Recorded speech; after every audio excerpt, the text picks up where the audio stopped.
மனிதன் மௌத்தாகிவிட்டால், மரணித்து விட்டால், அந்த மனிதனுடைய உடம்பிலிருந்து அவனுடைய உயிர்கள் பறித்தெடுக்கப்படுகிறது. அந்த உயிர்கள் உடம்பிலிருந்தும் நரம்பிலிருந்தும் எலும்புகளிலிருந்தும் பறித்து எடுக்கப்படும் அந்த வேகத்திலே அந்த உடம்பு புண்ணா போய்விடுகிறது. எந்த ஒரு மையத்தும் அந்த காட்சியை தாங்க மாட்டார்கள். ஒரு மனிதன் மரணித்து விட்டால் உடனே என்ன செய்கிறார்கள்? வீட்டில் உள்ளவர்கள் வருகிறார்கள், அடி கழுவ வேண்டும், குளிப்பாட்ட வேண்டும் என்கிறதுக்காக வருகிறார்கள். அந்த மையத்தை உடுத்திருந்த சட்டையை, சாரத்தை, உடுப்புகளை கலட்டுகிறார்கள். கலட்டத் தொடங்கும் பொழுது அந்த மையத்து ஒரு சத்தம் வைக்கிறது.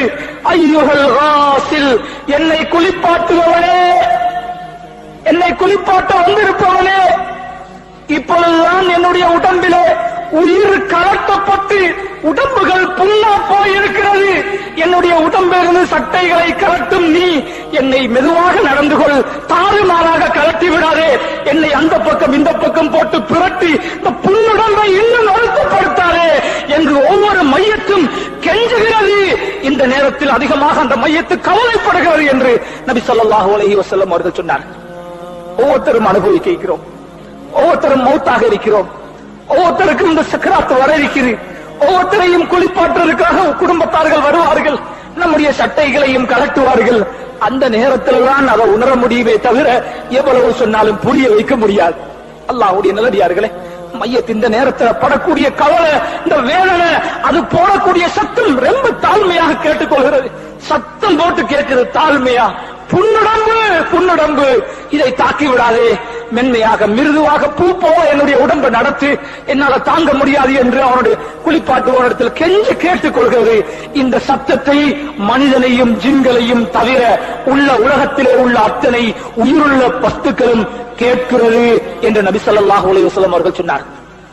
அல்லாஹ்வுடைய நல்லடியார்கள், அதை குளிப்பாட்டுவதற்காக சட்டையை கலட்டினதோட தண்ணீரை கொண்டு வந்து வைக்கிறான் மனிதன் குளிப்பாட்ட. இப்பொழுது இன்னொரு தடவை சத்தத்தை அந்த மையத்திடுகிறது. மையத்து வேற யாரையும் யோசிக்க கூடாது. நம்ம ஒருத்தரை என்ன யோசிக்கும்? நான் தான் அது. நான் மரணிக்கும் பொழுது நான் இப்படி சத்தம் விடுவேனே, இப்படி ஒரு நிலைமை எனக்கு உருவாகுவேன் என்று நினைச்சா இன்னும் லேசாக இருக்கும். அல்லாஹ்வுடைய நல்லடியார்களே, அந்த மையத்து இரண்டாவது கத்துகிறது. குளிப்பாட்டுபவனே, நீ தண்ணீரை கொண்டு வந்து வைத்திருக்கிறாய், என்னுடைய உடம்பு புண்ணுடம்பு, நீ கொண்டு வந்து வைத்திருக்கும் இந்த தண்ணீர் என்னுடைய உடம்பு தாங்காது, அந்த தண்ணீர் சுடுகிறது, கொஞ்சம் ஆற்றிக்கொள், ஐஸ் தண்ணிய போட்டு ஊத்திடாது, என் உடம்பு தாங்காது, நல்லா சுடு தண்ணியையும் போட்டு என்ன குளிப்பாட்டாது, என் உடம்பு தாங்காது, சூடும் இல்லாமல் கடும் குளிரும் இல்லாமல் நடுப்பட்ட சாதாரண தண்ணீரை என்னுடைய உடம்பிலே மெதுவாக ஊற்றி என்னுடைய உடம்பை இறுக்கமாக தேய்த்து விடாதே, உயிரோடைக்கும் பொழுது என் உடம்பை தேய்க்கிற மாதிரி நான் மௌத்தாகிட்டேன் என்ன அப்படி தேய்க்காது. இது கத்துகிறது. அந்த சத்தம் ஜின்களுக்கும் மனிதர்களுக்கும் தவிர எல்லா படைப்பினங்களுக்கும் கேட்கிறது. நம்ம வீட்டுல ஒரு பூனை இருந்தா அந்த பூனைக்கும் கேட்கும். அல்லாஹ்வுடைய நல்லடியார்கள், எல்லா மிருகங்களும் கேட்கிறது, எல்லா உயிரினங்களும் கேட்கிறது. பிறகு இந்த மனிதனை குளிப்பாட்டி விட்டு கஃனிட தொடங்கும் பொழுது இந்த மையத்தை சொல்லுகிறது, கஃனிடுவதற்காக என்னை கொஞ்சம் தூக்குவீர்கள், கவனமாக என்னை தூக்குங்கள், என்னை கண்டவோடு என்னை புலங்காதீர்கள், கண்டவோடு என்னை புரட்டாதீர்கள், ஏற்கனவே வருத்தத்தில் நொந்து போயிருக்கிறேன், என்னை கவனமாக மிருதுவாக கண்ணியமாக நடத்துங்கள் என்று கெஞ்சி கெஞ்சி கேட்டுக் கொள்கிறது. அதனாலதான் குளிப்பாற்ற நேரமும் குடும்பத்தில் உள்ளவங்க அந்த இடத்துல இருக்கணும். குடும்பத்தில் உள்ளவங்க மையத்துடைய வேலைகளை செய்யணும், ரொம்ப கண்ணியமாக நடந்து கொள்வாங்க. புறத்தி மனுஷனுக்கு இதெல்லாம் விளங்காது, அவருடைய வேலையை முடிக்க அவர் அவசரமா செயல்படுவார், அது மையத்துக்கு வருத்தமாகவும் அமையலாம். அல்லாஹ்வுடைய நல்லடியார்களே, கஃனிடும் பொழுது அந்த கஃனை செய்து முடிக்கும் பொழுது சொல்லுகிறது, என்னுடைய கஃனை மூடும் பொழுது முதலாவது முகத்து பக்கத்தை கட்டிடாதீங்க, முதலாவது என்னுடைய கால்களை மூடிவிடுங்கள், இரண்டாவது இடுப்பை மூடுங்கள், என்ற முகத்தை கடைசியா மூடுங்க, கடைசியா முகத்தை மூடுங்க.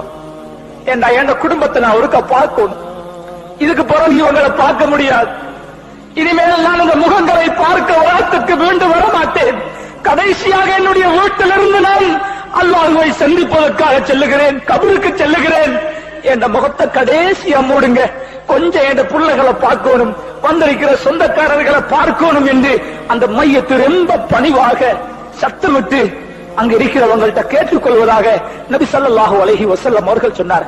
அல்லாஹ்வுடைய நல்லடியார்களே, இந்த உலகம் சிறுசி, இதுல இந்த இன்பங்கள் சிறுசி, இதை கண்டு நாங்க ஏமாந்து தீக்கிறோம்.